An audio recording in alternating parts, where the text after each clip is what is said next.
अकोला मनपा चुनाव को ध्यान में रखते हुए भाजपा और अजित पवार की राष्ट्रवादी कांग्रेस के बीच आखिरकार युति की आधिकारिक घोषणा कर दी गई है। कुछ सीटों पर चल रहे विवाद का भी समाधान हो गया। भाजपा और राष्ट्रवादी कांग्रेस की संयुक्त प्रेस कॉन्फ्रेंस में युति को औपचारिक रूप से पुख्ता किया गया। इसके अनुसार 80 सीटों में से राष्ट्रवादी कांग्रेस 14 सीटों पर चुनाव लड़ेगी। हालांकि इस युति के बावजूद शिंदे गुट की शिवसेना मैत्रीपूर्ण मुकाबले को प्राथमिकता देगी। ऐसे में अकोला की राजनीतिक तस्वीर अभी पूरी तरह स्पष्ट नहीं हुई है। होती की युती राष्ट्रवादी काँग्रेस पक्ष आणि भाजप आणि महायुतीमधलं काय अलबेल चालू आहे म्हणून, आणि मला काल रात्री आपण सर्वांनी विचारलं, पण माझ्याकडे तेव्हा उत्तर नव्हतं। तर आज राष्ट्रवादी काँग्रेस पक्ष सन्माननीय अजितदादा पवार साहेब, सन्माननीय देवेंद्रजी फडणवीस साहेब, असं एक विश्वास आपल्याला इथे समोर दिसतोय। सन्माननीय एकनाथ शिंदे साहेबांचा पण आपल्यासोबत आशीर्वाद आहे।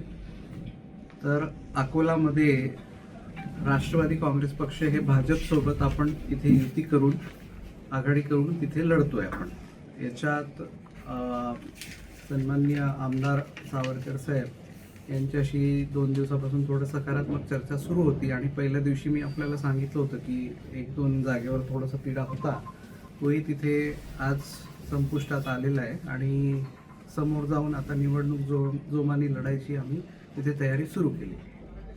किती जागांवर हे झालेलं आहे? राष्ट्रवादी काँग्रेस पक्ष हे 14 जागावर लढणार आहेत, आणि बाकीच्या उर्वरित जागा ते भाजप आणि त्यांना जर कोणाला सोबत द्यायचं असेल तर त्यांना देतील। शिवसेना काय फॉर्म्युला ठरणार? पहिल्या दिवशीपासून आता शेवटचा दिवस फॉर्म्युला एकच होता।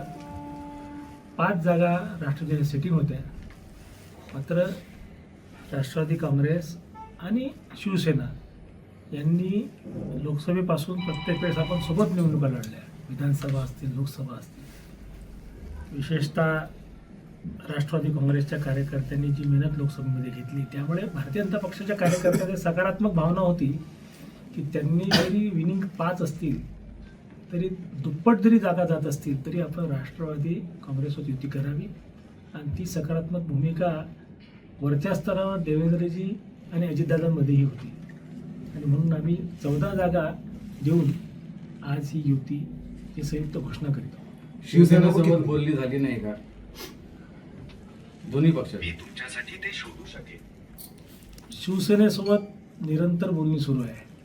स्थानिक पातळीवर जे नेतृत्व होतं, श्रीरंगदादा, अश्विनी नवले आणि बाकी सगळे लोक, ते 2-3 दिवसाआधीपर्यंत बऱ्यापैकी सकारात्मक चर्चा आमची पुढे गेली होती। नागपूरलाही युतीकडे आम्ही वाटचाल करत होतो, परंतु मला असं वाटतं की त्यांच्या पक्षाचा विस्तार करण्याची भावना त्यांचे जे नेते आहेत बाजोराजी यांच्या मनात होती, आणि ते साहजिक आहे, त्यात काही चुकीचं आहे असा भाग नाही आहे। बाजोराजींचं माझं जे बोलणं होत होतं त्याच्यामध्ये त्यांच्यावर कार्यकर्त्यांचं खूप जास्ती प्रेशर होतं की आपण जास्तीत जास्त जागा द्याव्या।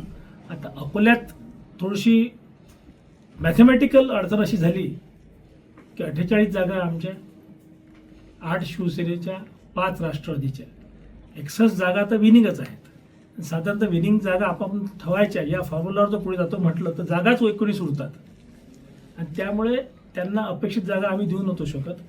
तरी मी आज दुपारी 3 वाजता फोन लावला, 4 वाजता फोन लावला, 5 वाजता फोन लावला, मात्र मला असं वाटतं थोडंसं त्यांना थोडा उशीर होऊन राहिला होता। आताही काही चर्चा बंद झाली अशातला भाग नाही आहे, परंतु संध्याकाळी 7:30 पर्यंत वाट पाहून मग शेवटी आम्ही आमचे यादी जे आहे ते संबंधित उमेदवारांना आम्ही आमचे निरोप देणं सुरू केले आणि EB फॉर्मही दिले। आता अजून त्याच्यामध्ये काही घडामोडी घडल्या तर निश्चित स्वरूपात काही होईल, परंतु मला असं वाटतं मैत्रीपूर्णकडे शिवसेनेची आमची वाटचाल राहील।